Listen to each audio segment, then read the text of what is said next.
바로 본론으로 들어가겠습니다. 오늘 제가 서울에서 이제 수서역에서 SRT로 왔는데 수서역까지 가는 동안에 길거리에서 이상한 플래카드 하나를 봤습니다. 국익을 지키는 외교만 하겠습니다. 국민의힘 좀 가려야 돼요? 그래요? 네. 이거 뭐 필요 없는데. 그 제가 그걸 보는 순간 지금 이번에 일본에 가서 뭐 완전히 어저께 푸나 그저께인가 그 새날 방송에서 그 푸른 나무 무슨 꼬북 외교라는 제목으로 저하고 1시간 얘기를 했는데 꼬북 노릇하고 와가지고 그걸 국익을 지키는 외교를 했다고 하는 걸 보고 야, 이 사람들이 국익이라는 단어를 지금 무슨 어떻게 내용을 알고 쓰나. 국익뿐만 아니라 국격도 완전히 망가뜨리고 온 겁니다. 근데 왜 이런 불상사가 생겼는지 쉽게 얘기하겠습니다. 저는 쉽게 얘기하는 걸로 유명하니까 어려운 말을 못해요. 네? 그렇다고 직격으로 막 무슨 쌍욕하고 하지도 않아요. 예. 지금 일본과의 관계를 이렇게 그야말로 굴욕적으로 풀어나가는 것은 윤석열 정부의 대통령과 그 참모들의 주관적인 판단과 분석과 판단에서 출발한 건 아니라고 봅니다. 배경이 있습니다. 미국입니다. 미국. 절대로 이거 반미 선동하는 거 아니니까 소문 이상하게 내지 마세요. 미국은 지금 중국이 미국을 따라잡는 것을 굉장히 불안해하고 있습니다. 2010년 중국은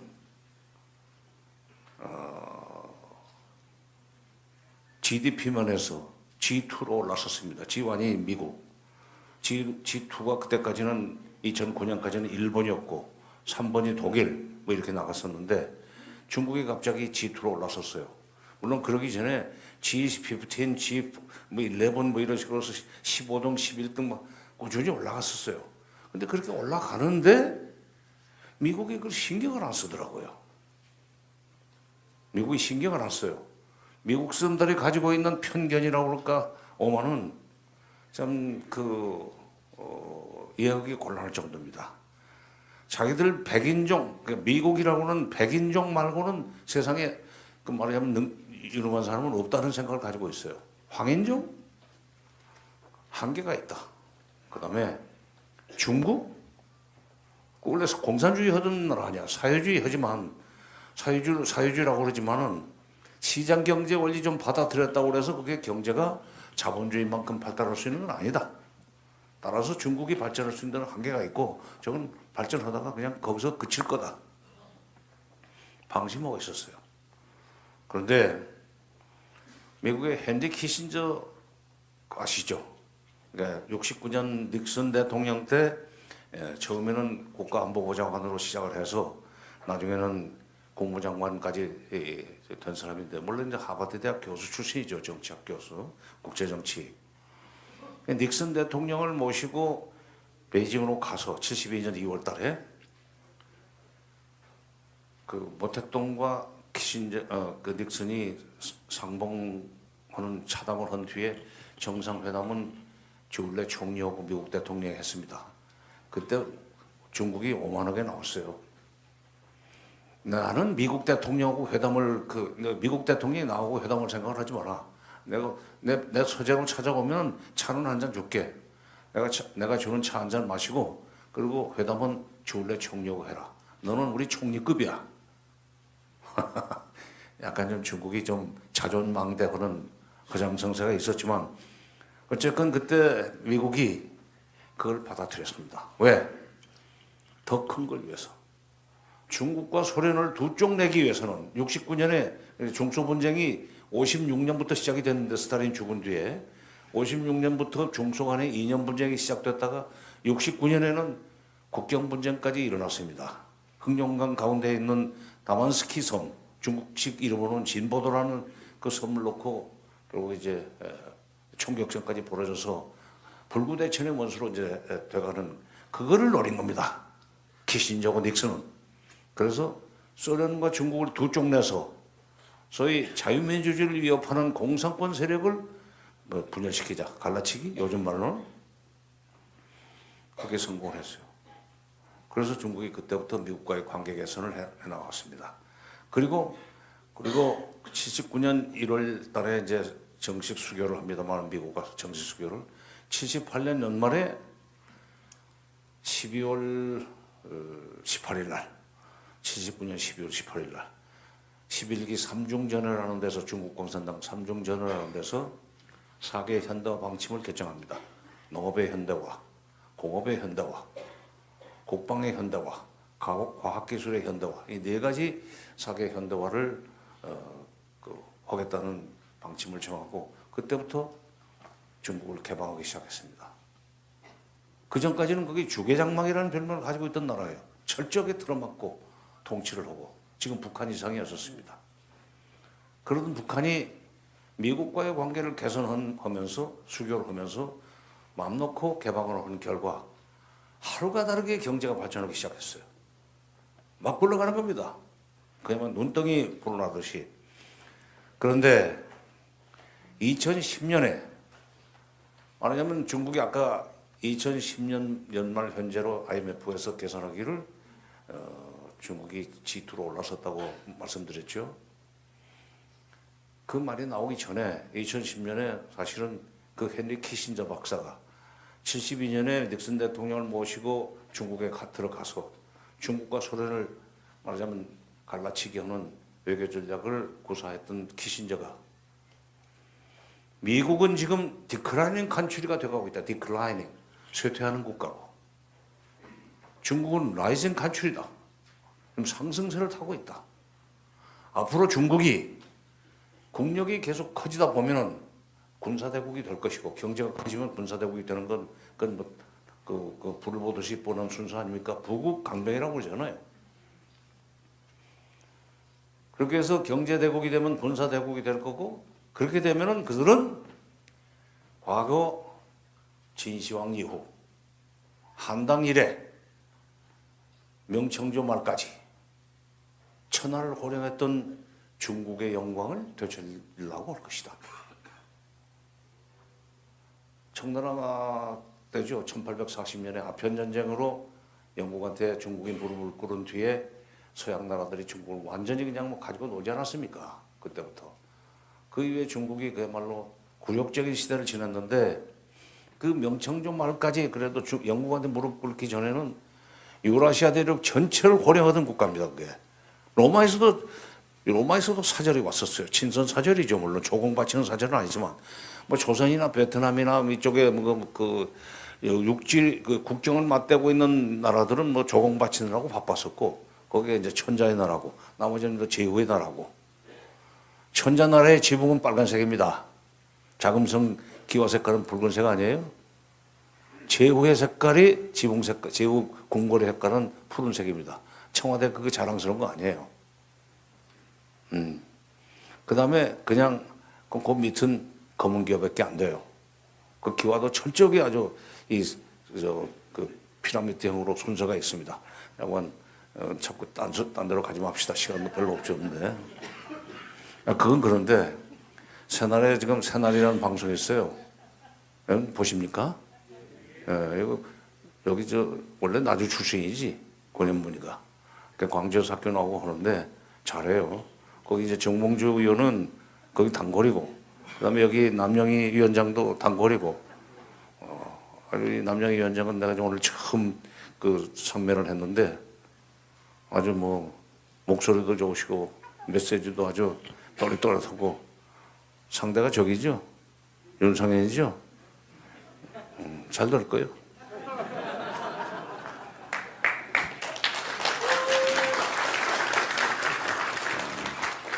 잘 되기 바랍니다. 자, 중국이 그렇게 디크라이닝 간추리가 아니 미국은 디크라이닝 지금 쇠퇴하는 중이고 중국은 오르는 중인데 중국이 그 부자가 되면은 틀림없이 군사대국이 되고 천하를 호령했던 시절에 중국의 모습을 되찾으려고 할 것이다. 그때 미국이 중국을 찍어 누르려고 하면 안 된다. 같이 둘이서 말하자면 보트할 수 있는 그런 식의 미중 관계를 지금부터 설계하라고 얘기를 했어요. 근데 그해 연말에 아까 말씀드린 대로 모두에 말씀드렸듯이 중국의 GDP 총액이 미국 GDP 총액의 40%에 육박, 40%가 되면서 G2로 올라섰습니다. 그리고 그다음부터 말하자면 미국 GDP 대 중국 GDP의 비율이 40%에서 점점 좁혀지더니 2020년이 되면은 63%까지인가 치고 올라왔어요. 작년 말 현재 22년 말 현재 미국 GDP 총액의 73점 몇 프로 이렇게 됐습니다. 자, 27% 정도밖에 안 남았습니다. 근데 중국은 어떤 꿈을 가지고 있느냐? 1921년 중국 공산당이 수립된 날로부터 100년이 되는 2021년에는 1인당 소득이 1만 달러가 되도록 함으로써 빈부격차가 있고 도농격차가 있을지언정 전체가 1인당 소득 1만 달러 이상이 되면은 그야말로 춥고 배고픈 삶은 이제 살지 않아도 된다. 그걸 중국에서는 온포 문제라고 합니다. 등다스고 배부른 따뜻할 원자에 배부를 포자.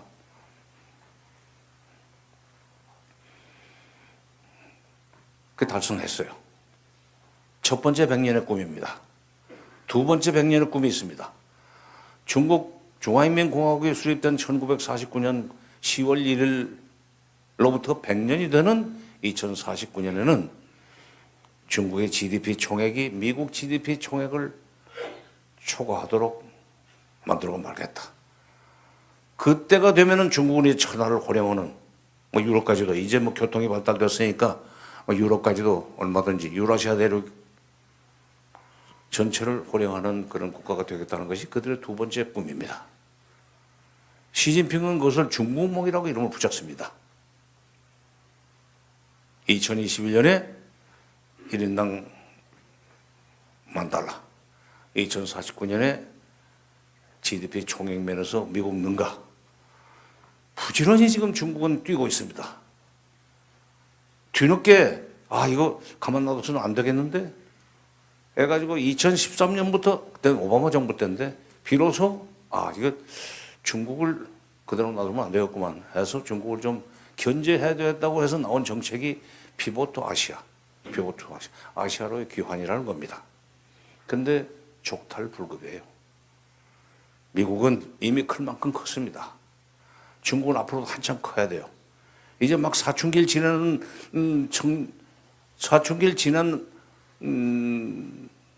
나이라고 봐야 돼요. 미국은 이미 40이 넘은 이제 배만 나오는. 그러니까 미국이 지금 중국을 견제하는데 힘이 자꾸 붙입니다. 이미 오바마 때부터도 그랬지만은 오바마, 오바마 다음에 누구였나요? 트럼프였나요? 트럼프 때부터 오바마보다는 트럼프가 먼저 이 중국에 대한 위기의식을 강하게 느끼기 시작했어요. 그래서 무역 장벽 이런 걸로 해서 중국을 방해하고 중국이 더 이상 크지 못하도록 애를 썼는데 안 됐어요. 중국 사람들의 수를 못 당합니다. 무표정하게 있으면 하지만 속으로는 지금 하여튼 기회만 있으면 너는 내가 밟아 죽인다 하는 그 한을 품고 있는데 지금 대통령이 누구예요? 바이든이 돼가지고 이제 트럼프하고는 또 달리 또 그 대책을 세운답시고 이제 동분서주하지만 힘이 자꾸 딸리니까 그런데 중국은 자꾸 커지는데 어떻게 할까? 힘이 딸리니까 동맹국 타령을 하기 시작한 겁니다. 일본, 한국, 호주 심지어 인도까지도 끌어들여 가지고 어떻게 해보려고 그랬어요. 소위 인도 태평양 전략해서 인도 태평양, 인도양, 중국이 인도양으로 못 나오고 태평양으로 못 나오도록 가두는 전략이 인도 태평양 전략입니다. 그러려면 인도가 반드시 들어가야 되는 거 아니에요? 그쪽 인도양이 그쪽에 있으니까. 근데 그래서 쿼드도 미국, 일본, 호주, 인도 이렇게 네 나라를, 쿼드가 이제 무슨 라틴어인지 뭔지 모르지만 넷이라는 뜻이래요. 근데 인도는 일찌감치 빠져나갔어요. 중국하고 국경을 맞대고 있는데 그건 미국 편대라고 그러는 게 바보지. 그리고 일찌감치 인도는 지금 우크라이나 전쟁 관련해서 소련 편돼 버렸습니다. 그리고 중국과의 관계도 원만하게 그려나가면서 자기 경제 발전시키느라고. 지금 인도가 지금 굉장히 빠른 속도로 경제가 좀 성장을 하고 있어요. 자, 이렇게 인도가 지금 작년 말 현재 미국, 중국, 일본, 독일, 영국, 프랑스, 인도 그럴 겁니다. 한국이 2021년 말 현재 노무현 정부 문재인 정부 끝날 때 G10이었는데 10등이었는데 작년 말에 13등으로 떨어져 버렸어요.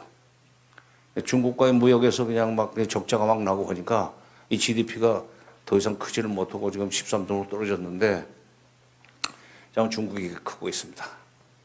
크고 있고 지금 작년 말 현재 미국 GDP 총액의 73%까지 지금 치고 올라와서 앞으로 남은 27년 동안 1%씩만 올라가면은 미국 따라잡는 거예요. 근데 중국 경제가 1%씩만 성장하지를 않아요, 지금. 한 번 했다 하면은, 아니, 참깨가 100만 번 불러봐야 호박이 한 번 뒹구는 것만큼 눈이 묻습니까? 자관 중국은 빠른 속도로 쓰고 있는데, 그걸 못 보는 거예요. 중국이 어느 정도 크고 있느냐? 지난 금년 3월 4일부터인가? 5, 6, 7, 8, 9, 10. 3월 5일부터 10일까지 사우디아라비아의 우리식으로 하면 안보실장, 안보보좌관, 그 다음에 이란의 안보의 의장 둘을 불러다 놓고 중국 외교 담당 국무위원을 지낸 정치국 왕이 이름은 많이 들으셨을 거예요. 저 경극 배우처럼 잘생긴 사람이 있지 않습니까?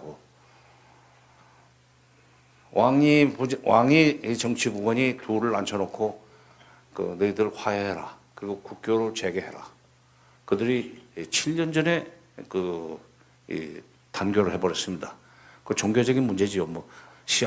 이란은 시아파고, 그다음에 시아파의 수장이고, 사우디아라비아는 수니파의 수장인데, 사우디아라비아가 시아파의 지도자 누군가를 죽이는 바람에 그냥 단교가 됐는데, 그러면서 서로 원수가 됐죠. 그래서 UAE의 적국이 이란이라는 얘기도 틀린 말은 아니에요. 왜냐하면 UAE는 이제 수니파니까.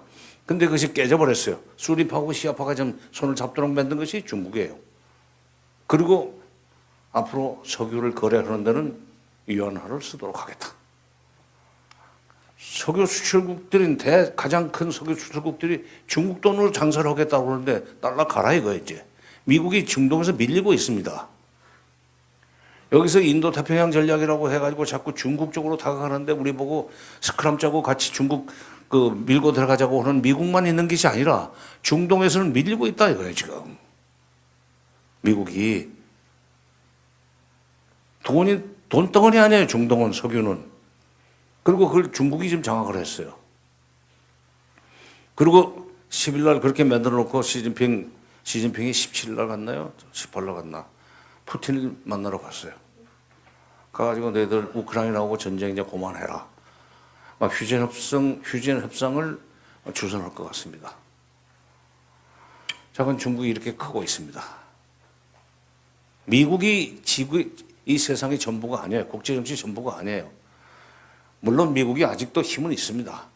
부자가 망해도 3대는 먹고 산다고 아직도 힘은 있어요. 그러나 키신저가 얘기했듯이 중국은 기울기 시작했어요. 한국, 일본, 호주 뭐 이런 데를 자꾸 이번 또 베트남까지 끌고 들어가면서 중국을 압박해 들어가겠다고 그러는데 베트남도 참 따분할 겁니다. 중국과 국경을 맞대고 있어요. 국경을 맞대고 있는 나라들을 미국 편으로 만들어서 중국을 압박하는데 앞장 세우겠다고 하는 것이 얼마나 자기 중심적 사고로 하는 거예요. 잘못 생각하고 있는데 지금 우리 지금 윤석열 정부는 적당하게 지금 미국을 무시할 수는 없어요. 우리가 지금 50년 6.25 전쟁 이후에 미국한테 신세를 많이 졌고 솔직한 얘기로 또 전쟁 끝나고 나서 미국이 보내준 원조 물자 저는 그거 먹었습니다. 쌀은 물론 길쭉길쭉한 거예요. 안남미라는 겁니다. 옥수수가루, 밀가루, 분유, 그다음에 구물자라는 이름의 미국 사람들이 입담한 옷. 요즘 헌옷 모아가지고 동남아 어디 보낸다고 그러던데 그런 것을 이제 미국이 보내줘서 진짜 배고프지 않게 먹었고 춥지 않게 겨울을 날 수 있었던 것은 미국 덕이었습니다. 그때 한국 사람들의 마음이 태평양을 건너서 미국으로 건너갔던 겁니다. 입에 먹을 걸 넣어주기 때문에.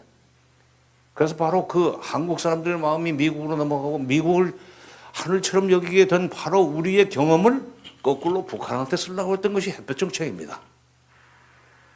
그래서 이제 쌀도 좀 주고 비료도 주고 지금은 쌀과 비료가 못 가기 때문에 그런 일을 지금 기대할 수도 없고 뭐 소식도 쳐볼 수가 없지만 김대중 정부와 노무현 정부 시절에 쌀과 비료를 일정하게 주던 시절에 북한 사람들이 남한을 상대하는 그 눈빛은 그건 꼭 연애하는 놈 같았었어요. 진짜 그렇게 했었어요.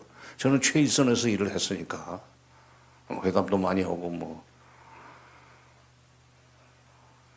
자, 그건 이제 그렇게 쓰려고 했는데 이게 지금 미국은 힘이 빠지고 있고 중국은 힘이 크고 있는데 미국의 힘이 빠지는 줄 모르고 안보를 그동안에 미국에 의존했기 때문에 우리가 계속 미국이 지금 불안해하는 안보 차원에서 중국을 불안해하는데 그때 우리가 미국 편이 돼줘야 되는 거 아니야 하는 그런 일종의 말하자면 그 명나라 때 임진왜란 때 명나라가 원군을 보내서 살았다고 하는 것이 제조지은입니다. 다시 제자에다가 만들 제자에 갈치자에 은혜 은자. 지금 우리나라에는 6.25 때 미국이 이 공산군을 인민군을 물리치지 않았으면 우리는 공산화됐을 것이다. 그러니까 우리는 그들을 하늘처럼 모셔야 된다고 하는 소위 그 현대판 제조지은의 사상을 가지고 있는 사람들이 50%는 넘어요. 예. 아니 미국이 하자는 대로 하는 게 제일 좋다는 얘기를 하는데 그것은 틀린 얘기입니다. 힘이 빠지는 사람을 왜 따라갑니까? 솔직한 얘기로.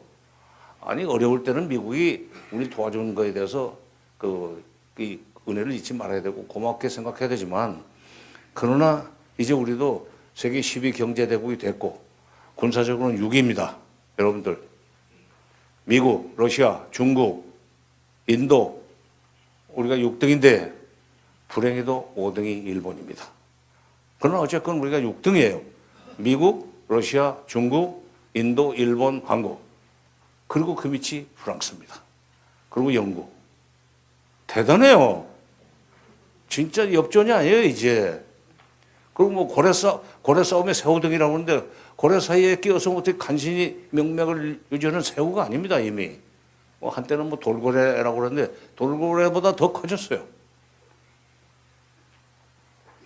제12 경제대국, 제6위 군사대국, 그 다음에 K컬처. 여러 나라에서 한글 배우려고 그러고 하는 마당에 왜 아직도 약소국 의식을 가지고 한때 우리를 도와줬던 미국이라고 해서 제조지은의 논리로 미국 맘만 따라가려고 그러냐 이거야. 자, 여기서 이제 장면을 바꿔가지고 2008년쯤으로 기억을 합니다. 김대중 대통령이 2009년에 돌아가셨으니까 저는 이제 저는 97년부터 통일원에서 일을 했기 때문에 늘공입니다. 늘공. 어공이 아니고. 그래서 뭐 김영삼 정부 때는 대통령 비서관도 3년 8개월이나 하고 그랬어요. 그리고 이제 김대중 정부 들어서서 통일부 차관으로 임명받고 그다음에 장관으로 임명받고 노무현 정부에서까지 일을 계속 하라고 그래서 제가 직업이 통일부 통일 문제 전문가가 됐는데 제 사실은 학문적 전공은 그 외교학입니다. 국제정치학. 그리고 특히 중국 외교 전문입니다.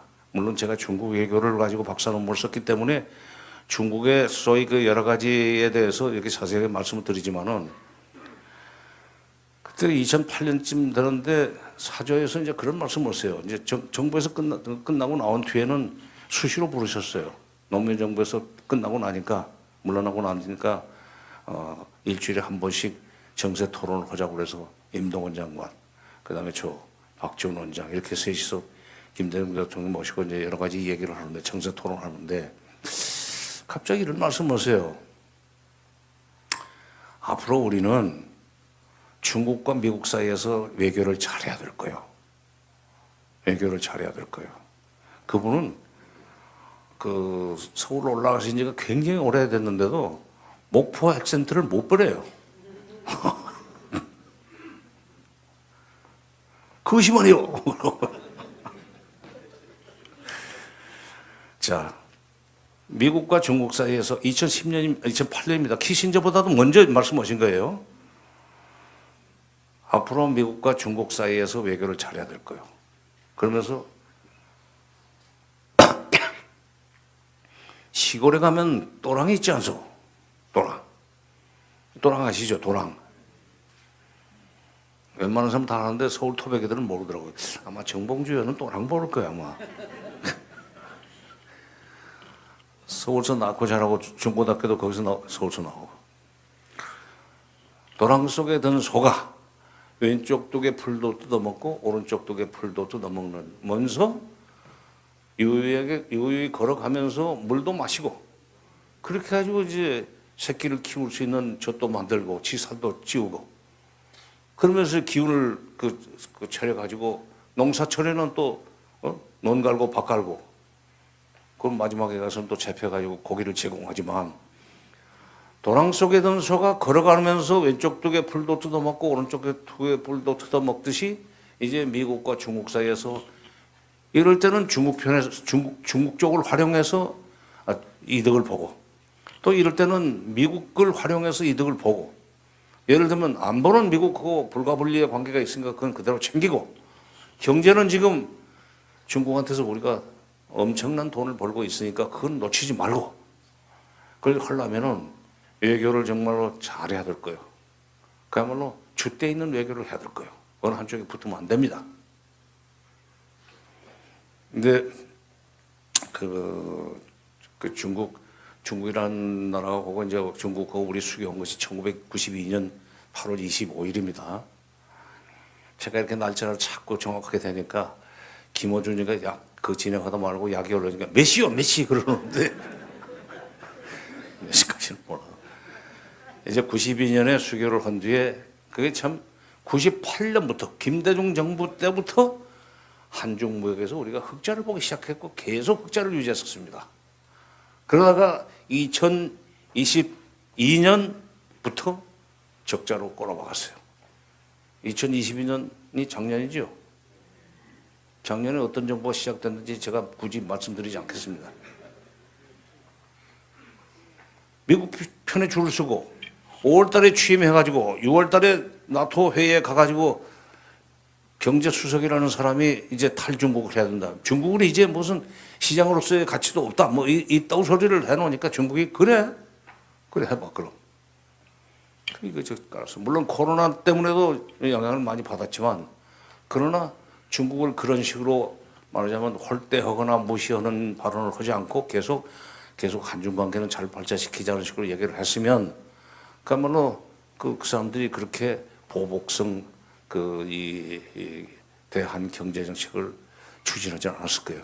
당장에 그것 때문에 그냥 꼬라박기 시작하더니 지금 이제 금년도 1월 달만 작년 한 해 동안의 적자를 능가하는 거기 버금가는 정도의 지금 적자를 봤다는 건데 이제 1월, 2월 다 지났고 3월도 끝나가면은 더 이상 이제 금년 이 무역 수지는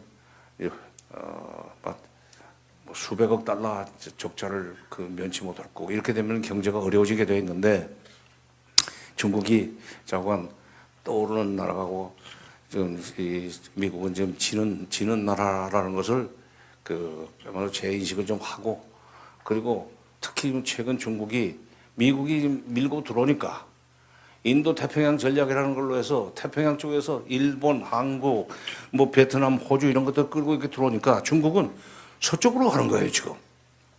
중동으로 갔어요. 석유가 있는 쪽으로. 그리고 서북쪽으로 가서 러시아로 갔어요. 러시아가 한때는 공산권의 종주국이었습니다. 중국보다 훨씬 위에 있었죠. 그러나 이제는 중국이 오히려 이제 러시아를 거둬야 될 정도로 됐어요. 그럼 유라시아 대륙 전체가 적어도 이 중앙아시아 이 동지역, 중앙아시아 저쪽 서유럽까지는 아직 유라시아라고 그러지만 서유럽은 중국이 어쩔 수 없을 겁니다. 그러나 중앙아시아만 중국이 꽉 장하고 그 옆에 붙어 있는 러시아만 중국 편으로 끌어들이고 푹 건너뛰어서 석유의 이 땅인 중동을 중국 편으로 끌어들여서 석유 거래할 때 위안화를 쓰도록 만들면 국제 경제의 주도권은 중국으로 넘어간다고 봐야 됩니다.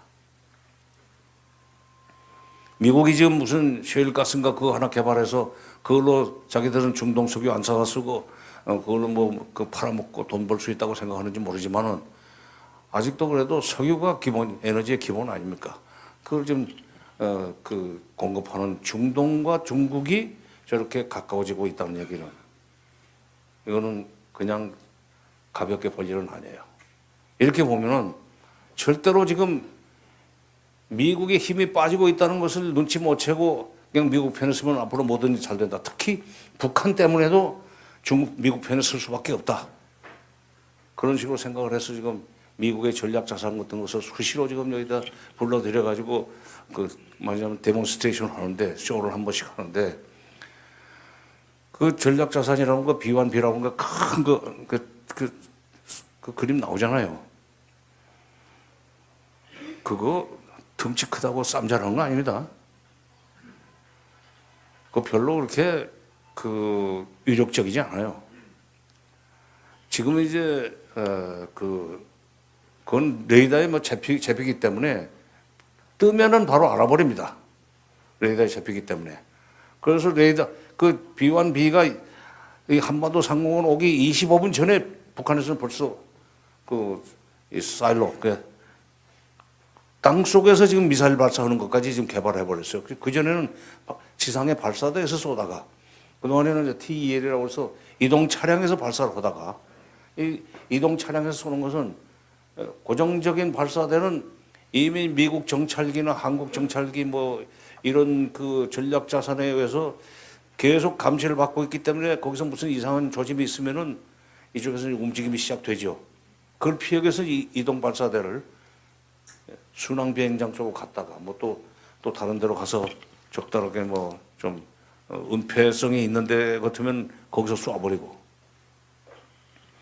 근데 이제 드디어 땅 속에다가 이 발사대를 만들어 놓고 거기서 쏴버리니까 이것이 화염을 뿜으면서 상당한 정도의 높이 나올 때까지는 감지가 안 되게 되어 있습니다.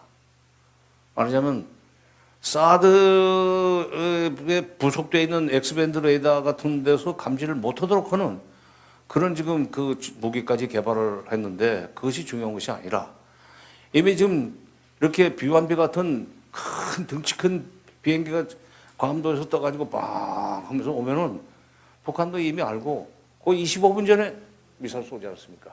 물론 그걸 향해서 쏘지는 않았어요. 그러나 계속 있다고 나오면은 나중에 그건 조준만 하면 너는 죽어. 그 얘기예요. 그러니까 지금 북한을 처음에 이 정권 초에 이걸 잘못 다루기 시작해가지고 이렇게 어렵게 됐는데 그러니까 그동안에 민주정부에서는 어떤 식으로 했냐면 저는 뭐 보수 정권에서도 일을 했고 민주 정권에서 일을 했기 때문에 마음 놓고 제가 얘기를 합니다만은 보수 정권은 기본적으로 반복으로부터 시작을 합니다. 그다음에 북한에 대한 불신을 강하게 가지고 있어요. 민주정부는 그렇다고 해서 북한을 갖다가서 무슨 정복하겠다는 건 아니에요. 그러나 반신반의하면서 그러니까 불신은 아닙니다. 불신을 가지고 있지만 그래도 잘해주면은 조금은 태도가 바뀌지 않겠는가 하는 뭐 반신반의라고 할까 변화에 대한 기대를 가지고 북한을 상대하기 시작하면은 그들도 사람인지라 우리 페이스로 끌려 들어오더라 이거예요. 그게 이제 김대중 정부와 노무현 정부 10년입니다.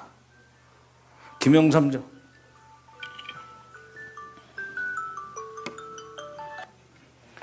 제가 이제 시간을 맞춰놨습니다. 5시까지 하고 그다음에 10분 동안 그 받으라고 질문 받으라고 그래서 그대로 하겠는데 이게 참 내가 그 수서역에서 여기까지 오는데 2시간만 왔는데 50분만 하고 가라고 잠깐 그 중국이 커가고 있는 것은 지금 미국의 힘으로서 막을 수 없는 일이고 그리고 지금 다른 나라들도 이제 중국과 일정한 정도 거리를 유지하면서 중국과 더 가까워지려고 하는 것이 이 현 국제 정세의 이 흐름이다 이거야. 그럼 그걸 제대로 보고 미국을 버릴 수는 없습니다. 버릴 수는 없어요. 여러 가지로 기술적으로도 미국에 연결이 많이 돼 있고 특히 군사적으로는 미국 무기를 워낙 많이 쓰다 보니까 군대 편제도 미국식이에요 지금 이거. 그걸 쉽게 바꿀 수가 없어요. 미국 무기도 다른 나라 무기 사지도 못하게 합니다 미국이. 한때 노태우 정부 때 그 차관 줬다가 돈 나온 갚는 바람에 나중에 무기를 좀 돌려받으려고 소련제 헬기 좀 사가지고 들어왔더니 말하자면 그 돈 대신 무기로 받았어요. 우리는 북한 무기 체계를 연구해야 된다는 필요성 때문에 그걸 가져왔는데 미국이 얼마나 난리를 치고 하여튼 잡아 죽이려고 하는 바람에 고생 많이 했어요. 말하자면 우리 무기를 계속 사서 써야 되는데 너희들 그 러시아 무기 쓰기 시작하면 거기에 끌려가 가지고 싸니까 그리고 성능은 비슷하고 그럼 그쪽으로 시장 뺏긴다 이거죠. 약간 이제 우리가 그 미국 편중을 벗어날 수는 없지만 그러나 너무 끌려 들어가지 마라. 그리고 지금 미국은 어떤 생각을 가지고 있냐면은 중국을 압박해 들어가는 데서 일본이 적극적으로 협조를 하고 있으나 문재인 정부 시기에 한국이 말하자면 중국과 일본 사이에 등거리를 유지하면서 마음대로 안 됐는데 마침 윤석열 정부가 들어서니까 이때다. 그거는 미국을 도와주는 셈 치고 일본과의 관계를 개선하라 이거야. 너희들이 한미동맹 하는데 한미동맹 타령을 할 때마다 특히 북한에 대한 억제력을 확장 억제를 해달라고 하면 그건 해주겠다. 그 대신 우리가 중국을 압박해 들어가는 데서 힘이 되도록 하기 위해서는 일본과 한국이 같이 손잡고 미국이 좌청룡 우백호로 일본과 한국을 끌어안고 이렇게 갈 수 있도록 해줘야 되는데 그러려면 한일 간의 불편한 관계는 그냥 대충 그냥 해결됐다고 치고 지소미아도 복원하고 뭐 여러 가지 뭐 위안부 문제, 징용 문제 이런 거 더 이상 이제 꺼내지 마. 빨리 지금 미일 동맹과 한일 동맹이 일렬 그냥 그야말로 그 종대로 서도록 횡대가 아니고 일렬 종대로 설 수 있도록 빨리 한일 관계를 개선을 해라. 쉽게 얘기해서 너희들이 일본 밑으로 들어가는 한이 있다 할지라도 그렇게 해서 한일 관계를 개선해줘야 미국의 힘이 그만큼 커져서 중국을 압박할 수 있다. 지금 중국이 지금 서쪽으로 가서 지금 러시아하고도 손잡고 러시아도 지금 끌어안고 러시아도 지금 군사대국입니다. 2번째 군사대국이에요. 지금 우크라이나를 못 이겨서가 아니에요. 우크라이나 같은 우크라이나하고 전쟁을 하는데 러시아 무기를 다 쓸 필요가 없어서 그래요. 게임이 안 돼서 그래요. 이쪽은 우크라이나는 정말 미국이 뒤에서 조종해가지고 막 서방 세계들이 보내주는 무기를 다 쓰고 있지만 러시아는 지금 오히려 우크라이나가 지칠 때까지 기다릴 겁니다. 그리고 중국이 지금 도와줄 거고. 그다음에 사우디아라비아하고 이란을 화해시키면서 앞으로 석유 그 거래는 위안화로 하도록 할 정도로 지금 중국의 힘이 서쪽으로 퍼지고 있으면은 기왕에 가지고 있던 한중 관계의 소위 그 장점을 다시 좀 찾아가지고 등거리 외교 좀 하면 어떠냐 이거야. 그렇게 하면은 중국은 당장에 우리 경제 플러스가 되도록 해줄 겁니다. 지금 관광 문제도 관광객만 풀어도 종로 3가에 금은방에 논 나는 거예요. 중국 관광객 오면 보석상이고 뭐 다 그냥 팔에 날린다는 거 아닙니까? 여행사도 그렇고. 그래서 지금 지금 국익만을 위한 무슨 외교를 하겠습니다는 플래카드는 틀렸고 국격도 이미 떨어뜨렸는데 이제 지금이라도 그러니까 미국과의 관계, 미국이 얼마나 한일 관계를 그렇게 빨리 퉁치고 지나가기를 바랐느냐면은 여기서 자체 배상하겠다는 것을 6일 날 발표하지 않았어요. 그리고 일본 가기 전에 열흘 전에 했는데 바로 그날 1시간 만에 바이든이 축하한다고 잘 됐다고 대통령이 직접 입장을 발표했습니다.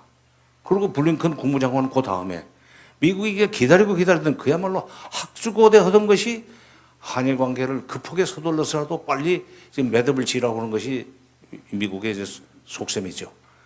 미국의 속셈을 어쩔 수 없이 들어줬으면 그 정도에서 만족시켜주고 다시 중국과의 관계를 복원할 수 있는 방법을 좀 찾으라 이게. 이럴 때는 지금 뭐 필요하다면 야당을 좀 써야 되는데 협치를 일단 안 하니까 기대할 수는 없습니다만은 하여튼 친중 전문가들이 있습니다 한국에. 지금 중국 대사관 서울대 정치외교학부의 교수죠. 정재호 교수도 중국 전문가이기 때문에 본국 정부에서 오다만 제대로 내리면 중국 사람들 중국의 소위 이 상층 보고 아주 깊은 얘기를 할 수 있고 지금 우리가 미국 편을 들고 있지만 경제적으로는 우리가 불가분리의 관계에 있으니까 중국하고 그러니까 반도체 같은 것도 지금 미국이 시키는데 우리가 조금은 안 할 수가 있다. 미국만 듣는 척하면서 중국과의 관계는 계속 유지할 테니까 이거 너무 이렇게 불편해하거나 불안해하지 말고 다시 한중 경제협력 관계를 좀 발전시켜 나가자 하는 식으로 일을 좀 풀어 나갔으면 좋겠습니다. 지금 그러지 않으면은 이거 지금 윤석열 정부가 임기를 채우라는 보장은 없지만 하여튼 뭐 그 전에 경제가 거덜나서 파산 선고해야 될지도 모르겠습니다. 민주당은 또 무슨 자문위원회를 만든다고 통일외교 안보 자문위원회를 만든다고 전화가 왔어요. 저한테도 해달라고. 지난번에 원내대표였던 분이 누구죠? 윤원중이든가? 윤호중. 김건희하고 보고 웃을 때 이렇게 웃었던 사람이죠, 이거. 자기 시아버지하고 같은 왕전이니까 잘 봐달라고 하니까 가리고 웃은 사람이죠, 그게 위원장이래. 그래서 하자고 했어요. 자문위원이 되달라고 하죠. 그게 지금 한 달이 넘었는데 회의를 소집을 안 해. 이런 말을 좀 가서 했으면 좋겠는데 정신 차리라고 말이야. 아니 한중 관계를 어차피 이쪽에서 협치를 안 하려고 하지만 민주당이 수권 정당이 되고 싶으면 한중 관계 그렇게 풀면 안 된다는 얘기를 해야 될 거 아니야 목소리를 내서. 교육연수장이 잘못해서 그러나. 자, 질문하십시오. 예. 예? 네, 정세현 장관님의 뛰어난 저희 또 통찰력을 느낄 수 있는 강연이었습니다. 먼저 큰 박수로 네, 감사 인사드리겠습니다. 감사합니다. 네. 저희가 질의응답 시간을 갖게 되는데요. 원활한 진행을 위해서 저희가 사전에 좀 질문을 받았습니다. 그래서 두 분께 저희가 질문을 받았는데요. 먼저 마이크를 좀 이동 부탁드립니다. 첫 번째로 이현택 청년위원장님이십니다. 예, 질문 부탁드립니다. 네, 장관님 안녕하십니까? 저희 전남에 와줘서 너무 감사하고 평소에 너무 존경했었는데 영광입니다. 이렇게 뵈서. 영광은 여기 위에 있어. 맞습니다. 예.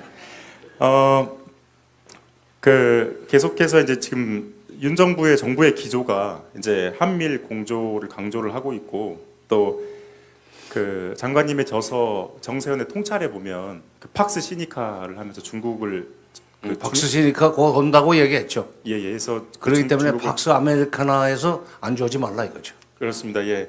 그래서 중국의 중요성에 대해서 오늘 강의 때도 계속 말씀을 하셨는데요. 혹시 지금 이렇게 윤석열 정부가 가고 있는 거에 대해서 중국을 풀 수 있는 어떤 해법이 있는지가 궁금합니다.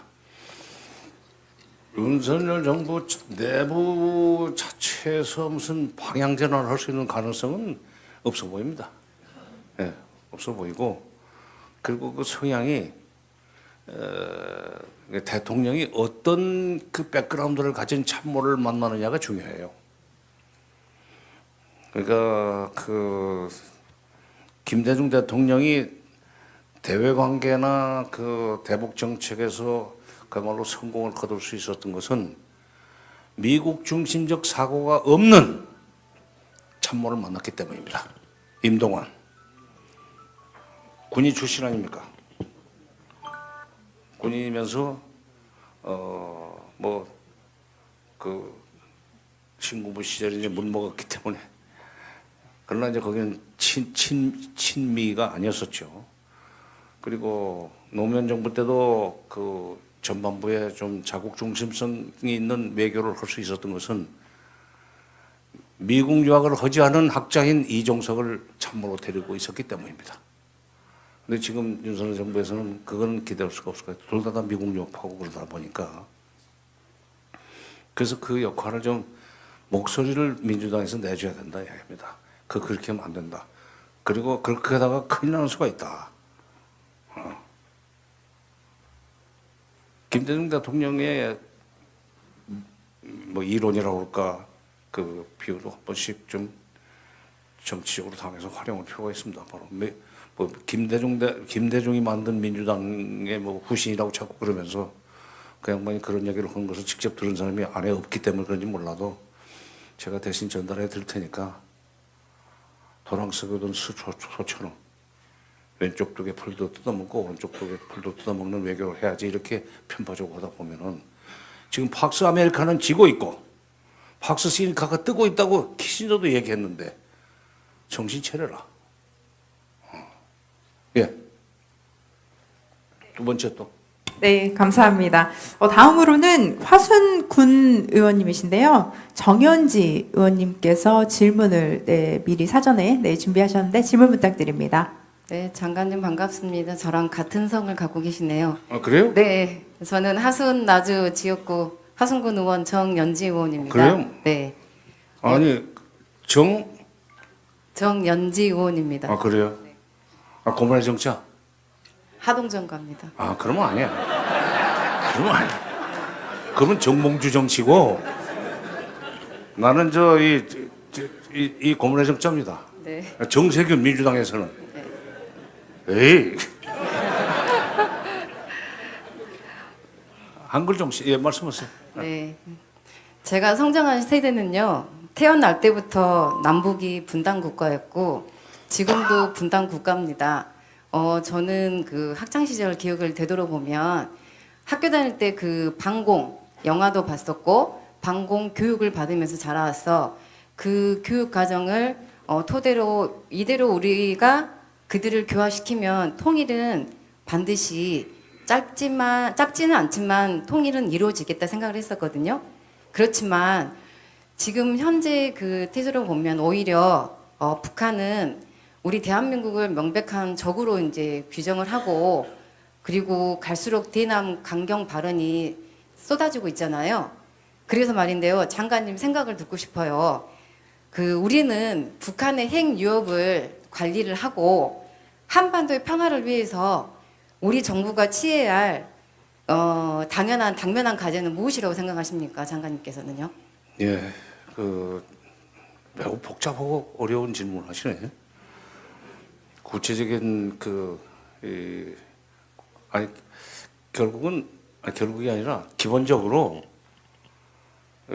평화라는 글자를 한자를 머릿속에 떠올려 보십시오. 이 고르다는 뜻이죠. 평자는 화자를 생각하십시오. 화순군 할 때 화자, 벼 화자 앞에 입구자가 붙어 있습니다. 벼가 입에 들어가는, 벼가 입속에 들어가는 게 고르게 들어가면은 그 관계는 평화롭게 되는 겁니다. 입에다가 먹을 걸 넣어주는 사람한테 주먹질은 못합니다. 미국이 우리한테 6.25 전쟁 후에 먹을 걸 주었습니다. 물론 우리가 미국하고 무슨 경쟁하는 관계도 아니었지만은 그때 우리는 미국을 얼마나 좋아하게 됐는데요. 아까 그 의원님은 태어나 보니까 분단이 돼 있더라고 그러는데 제가 태어난 뒤에 분단이 됐습니다. 저는 해방되기 2달 전에 태어났기 때문에. 근데 6.25 후에 자관 미국이 보내준 그 쌀과 옥수수가루, 밀가루 이걸 먹으면서 우리가 미국 사람을 좋아하게 됐는데, 아까도 강연 때 잠시 얘기했지만 바로 그것을 남북관계에 적용하자고 했던 것이 햇볕 정책이었어요. 그 이상도 그 이하도 없습니다. 남북 간의 화해협력은. 지금 북한이 뭐 이렇게 험한 말을 쏟아내고 무슨, 요즘 북한에서는 남한 말투를 쓰면은 사형입니다. 그만큼 남한의 남북 관계를 적대적인 관계로 끌고 가는 남쪽 정부가 있는 한 그들에 대한 꿈은 버려라. 윤석열 정부 출범 이후의 현상이에요. 완전히 지금 쇄국 정책을 쓰고 있습니다. 철저하게 남쪽에 대해서는 철저하게 틀어막는 거예요. 그러니까 남쪽에 무슨 뭐 여러 가지 그 동영상 같은 것이 들어가는 모양이에요. 중국을 통해서도 들어가고. 그 연애를 하면서 말이죠. 뭐 세상 사는데 젊은 남녀가 있으면 연애 감정은 일어나기 마련인데, 그러면 될 수 있으면 오빠라고 부르면 훨씬 다정할 것 같은데 자꾸 그러지 말라고. 그러면 7년 이상 징역인가 그래요. 오빠라고 그러면. 법을 그렇게 만들어서 작년 연말에. 그리고 괴리식 말투를 써놓으면 그런 공개 처형을 하라 이거야. 흉내내지 못하게. 자기가 어딨어. 님자도 쓰지 말라는 거예요. 그러니까 그전에는 이제 과장동지, 무장동지, 동지로 했었어요. 님자는 오직 수령님한테만 붙이는 단어입니다. 선생님도 아니에요. 과장동지, 부장동지 이랬었는데 남쪽 말을 배우면서 님이라고 하니까 훨씬 더 친근감이 가고 그러고, 그쪽에서도 님이라고 불러주는 걸 좋아하니까 그게 유행이 되기 시작했어요. 님자 쓰지 마라, 자기란 말 쓰지 마라, 오빠라고 하면 죽을 줄 알아라. 실제로 그러면서 이게 하여튼 삐라 때문에도 그러지만은 틀어막고 있고, 계속 이 김정은 체제를 이 결상옹기하기 위한 그런 걸기대회 같은 것만 하고 있습니다. 그런데 잘 안 돌아간다는 증거가, 대학 졸업생 금년도 대학 졸업생 몇만이 농촌 현장으로 가기로 자원했다고 하는 것이 대서특필되는 노동신문에. 그대로 일이 안 돌아간다는 얘기입니다. 그리고 작년 농사는 망쳤어요. 코로나 때문에도 뭐 그렇고 자재도 부족하고 금년 농사도 지금 어려울 것 같아요. 계속 독려만 하는데 뭐 비료 공장이 없습니다. 일제 때문에 들어오는 흥남 질소 비료 공장 하나 있어요. 그 생산량을 조금 늘렸는지 모르지만, 그러다 재작년인가 순천, 여기 전라남도 순천 말고 북쪽에도 순천이 있습니다. 이쪽에 순천은 하늘천지지만 거기는 내천자예요. 그 순천에 인비료 공장 하나 만들었는데, 질소비료, 인비료, 칼리비료 이게 세 가지가 다 복합적으로 섞여야 작물이 이제 뿌리도 튼튼해지고 잎도 풍성해지고 열매도 많이 열리고 그러는데 비료가 절대 부족해요. 중국에서 사올 돈도 없어요. 중국이라고 거저 주지도 않아요. 요즘 중국에서 쌀이 좀 들어온답니다. 중국 사람들이 먹는 쌀이 아니에요. 저 남쪽에 내려가면 이모작, 삼모작 하는데 월남쌀, 뭐 태국쌀 이런 데는 길쭉한 장리평이라고 그래요. 장리평. 길쭉한 거. 그것이 조금 들어와서 조금은 장마당에서, 암시장에서 그 쌀 가격이 좀 안정이 됐다는데, 하여튼 쌀이 부족하고 비료가 부족한 것을 불을 보듯이 뽀르기 때문에, 이게 인도주의 차원에서 그건 도와주고 싶다는 얘기를 정부가 좀 하면 되는데 그 생각을 안 하네요. 담대한 구상 내놓고 그거 받으라는 소리만 하는데, 담대한 구상 속에 그런 프로젝트가 들어가 있어요. 그럼 그걸 들춰가지고 이거 흔들어라 이거야. 지금 당장 바로 주려고 하면 안 받아요. 그럼 국제기구를 통해서 주는 것도 방법입니다. 이 하나만 들고 내려갈게요. 94년에 김일성이 죽었습니다. 남북 정상회담 하려고 준비하다가 남한 대통령한테 받아낼 여러 가지 그 리스트를 작성하는데, 이 부하들이 그동안에 보고했던 것이 거짓말이라는 걸 자백하니까 막 화를 내다가 그냥 이게 터져서 죽었는데, 그때 김영삼 대통령이 정상회담을 하기로 해놓고 김일성이 갑자기 그러니까 바로 그날로 전군 비상경계령을 내렸어요. 그게 북한을 무지하게 화나겠습니다. 아니 정상회담을 하려고 했는데 상대가 죽었는데 조문을 하든지 조의를 표시하든지 해줘야지 비상경계를 내리는 법이 어디 있냐고요. 그다음부터는 그냥 김영삼 천치 뭐 바보 뭐 멍충이 막 그냥 매일 욕을 해댔어요. 또 조문도 못 가게 하고 조문 가겠다고 하는 사람들이 있었습니다. 예를 들면 이제 뭐 문익환 목사님이라든지 말하자면 정부에서 볼 때 보수 쪽에서 볼 때 친북이라고 찍힌 사람들은 가려고 했었죠. 못 가겠어요. 1년 내 욕을 했어요. 1년 내. 그런데 그 이듬해 95년 5월 달에 김일성이 죽고 나니까 정신적 공황 상태에 빠져버린 거예요. 농사를 안 지은 거예요. 7월 달에 죽었는데 농사 일이 손에 잡힙니까? 그 먹을 것이 없어졌어요.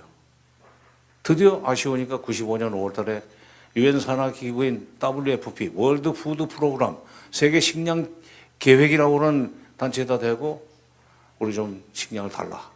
근데 거기서 주겠다는 얘기를 하기 거기는 여러 나라에서 돈을 걷어가지고 저희들이 이제 중국 같은 데서 쌀을 사가지고 보내는 단체입니다. 일본 수상이 일본에서 50만 톤을 주겠다는 것을 신문에 흘렸어요. 신문에 떴어요. 그러자 YS가 바로 일본 총리한테 전화를 했어요. 제가 그 당시에 청와대 비서관이었기 때문에 압니다. 예?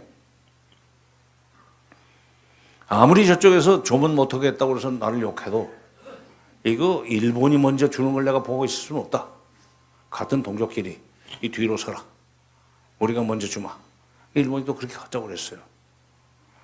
그리고 15만 톤을 보냈습니다. 또 표시도 하지 말래요. 자존심 상한다고. 적시자만큼만 찍으래요. 그렇게 했어요. 40kg짜리 포대에다가. 그러니까 두 포대면 한 가만입니다. 80kg 한 가만이죠. 요즘. 적시자만 찍어서 보냈어요. 근데 이제 그거 갈 때는, 그런 거 보낼 때는 통일부 국정원 적십자 3인 1조로 이 물건을 가지고 와서 저쪽에다 인수해야 됩니다. 인수인도 요원들끼리 만났는데 아니 남쪽 사람들이 와서 통역 없이 쌀을 주고 받았단 말이에요. 그 소문이 그냥 그야말로 9시 땡 전 뉴스처럼 퍼져가지고 야 남조선에서 쌀이 온대. 포대에는 남조선 표시가 없습니다. 남한 대한민국 표시도 없고 무슨 뭐 영어 표시도 없었어요. 리퍼블릭 오브 코리아도 없고. 나중에는 일본에서 온 쌀까지도 50만 톤도 남한 걸로 둔갑이 돼가지고 소문이 나고. 그 연장선상에서 그러니까 그 북한 사람들이 그동안에 사상교육을 통해서 대남 적개심을 무지하게 키워놨는데 특히 김일성 사망 후에 조문 못하겠다고 해서 뭐 욕을 그렇게 험악하게 했는데 그래서 북한 주민들도 대남 적개심이 그냥 천정을 찌르듯이 올라갔는데 쌀이 들어오는 걸 보고는 아 그러면 그렇지. 동포가 아니면 누가 우리에게 먹을 걸 주겠어. 이 비바람이 몰아치는데 그런 얘기를 북한 사람들이 했어요. 바로 그겁니다. 지금 저쪽에서 욕을 많이 해야 되고 뭐 오빠라고 부르고 자기라고 부르고 무슨 상사한테 임자 붙이고 오면은 공개 처형시키라고 할 정도로 남한을 미워하는 그런 분위기를 만들어 가고 있지만 이렇게 쌀과 비료가 모자라서 그것도 농약도 모자라요. 농약도 없어요. 쌀과 비료를 같이 준다든지 또는 쌀 먼저 주고 비료를 뭐 나중에 준다든지 이런 식으로 해서 인도주의적 접근을 하면은 북한 사람들의 인민들의 마음이 녹아내리면 당국에서 남한 욕을 할 수가 없게 됩니다. 아, 벼가 입속에 들어가는 게 골고루 오면 평화라면서요. 평화를 가져오는 것은 포주기밖에 없어요. 지금 포주기를 나쁜 걸로 딱지를 붙여놨는데 서독이 동독한테 20년 동안 1년에 29억 달러씩 퍼부어가지고 결국 동쪽의 민심이 서쪽으로 넘어왔고 그것이 그러니까 마음은 이미 20년 동안 꾸준히 동쪽에서 서쪽으로 넘어왔고 몸이 넘어온 것이 2009년 아니 가만있어. 99년인가요? 99년 베를린 장벽이 무너진다. 11월 9일 날. 그때 몸이 넘어오는 날이었었습니다. 그리고 만 1년이 안 된 그 2000년 10월 3일 날, 91년 10월 3일 날 그 독일은 통일이 됐습니다. 퍼주기밖에 없습니다. 미국이 퍼주기를 했기 때문에 우리가 미국을 좋아하는 거예요. 우리가 한때나마 그 퍼주기를 했기 때문에 북한 사람들이 우리를 좋아했고, 그렇기 때문에 햇볕 정책을 할 수 있었고, 그러니까 김영삼 대통령 시절에 그 쌀을 줬던 것이 김대중 정부의 햇볕 정책이 그에 올라설 수 있는 디딤돌 역할을 했다는 것은 그건 인정을 해야 됩니다. 결과적으로 뭐 그렇게 의도한 건 아니지만 동서독 통일도 결국 퍼주기로 됐습니다. 인도주의적인 접근, 그것만이 평화를 가져오고 남북 관계를 개선시키고 통일의 가능성을 높여주는 지름길입니다.